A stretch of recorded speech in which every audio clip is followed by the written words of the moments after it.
Good morning to everyone. In today's video, we are going to see about Millman's theorem and problems related to it.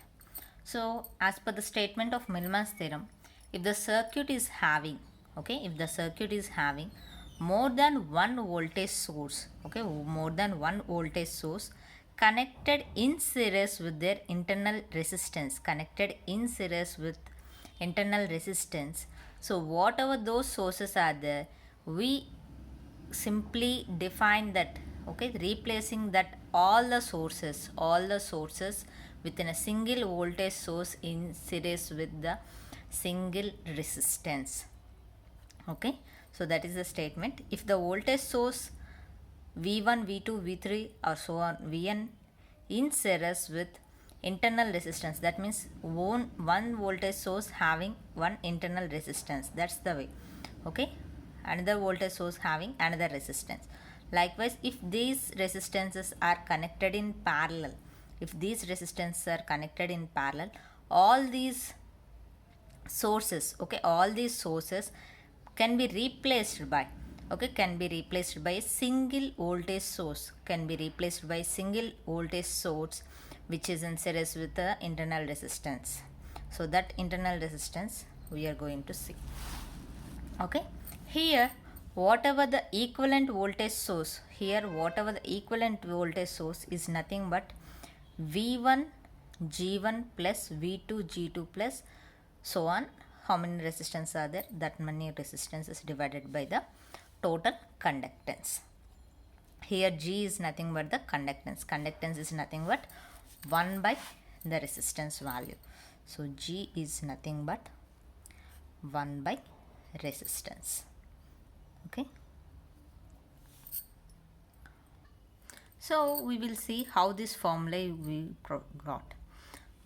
So we know that from Ohm's law, V equals to I R. So here I am having the multiple voltage sources and multiple currents. So for that I am considering instead of R I am replacing with internal resistance in conductance. So I will consider this one as I divided by G. I divided by G. So G is the conductance of so many internal resistances, internal conductances. So I am replacing with summation of G. Similarly, here whatever the current is there, it is the currents of different parallel branches. So here also I am considering the summation. Summation.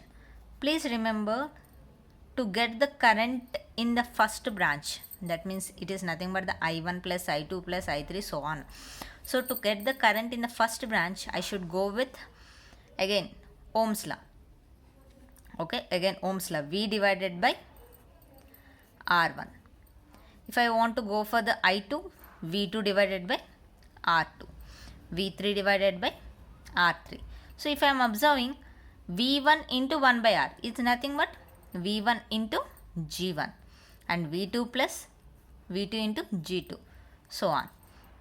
In the denominator I am having the summation of conductances G1, G2, G3. So this is the way how I am getting the voltage in the parallel branch.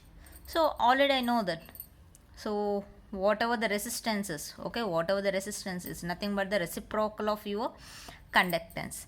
So the summation of your resistances is nothing but the summation of your conductances. So this is Millman's theorem for an voltage source. The same theorem, if I am considering a current source instead of a voltage source, if I am considering any current source, then the only variation will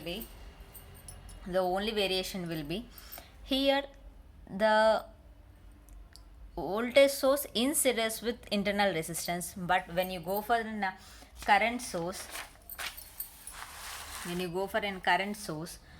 the current source in parallel with the internal resistance. It will be used for the single current source with conductance. So whatever the parallel branch is there, we represented with conductances. So we can again, to find out what will be the equivalent current and equivalent conductance, we are following our Ohm's law and find out what will be the total equivalent current and equivalent conductance when we are considering the current source for Millman's theorem. Okay. So here we can observe one problem. So calculate the current I shown in the figure, okay, for the circuit shown in the figure using Millman's theorem. So here if you observe this, we are having the 10 volts voltage source and 20 volts voltage source. If you are observing this 2 ohms resistor, okay, this 2 ohms resistor is nothing but it is in series with your voltage source. Here this source also, it is having the series combination with 5 ohms resistor. So whatever the circuit is there, I can simply redraw it as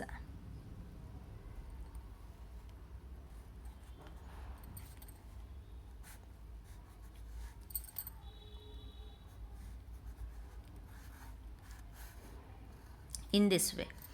So then whatever this branch and this branch will be in parallel combination with series resistances, so I can redraw this circuit in such a way that whatever the equivalent voltage source in series with an equivalent resistance, it is in series with the 3 ohms resistor. They ask you to find out what will be the current flowing with the in the 3 ohms resistor. So I can find out. So with my previous knowledge, I can able to calculate what will be the equivalent voltage source, okay, equivalent voltage source from the given formula.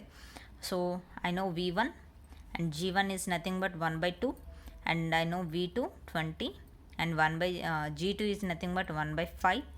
So I'm adding the total thing. So I got the value of 12.86 volts.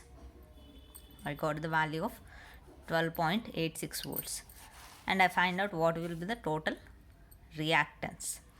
So once I got this, okay, I just replace these values here. I have single mesh right now. So the current flowing through the 3 ohms resistor is nothing but V dash divided by R dash plus 3 ohms resistor. So this is the way how I am getting the current flowing through 3 ohms resistor.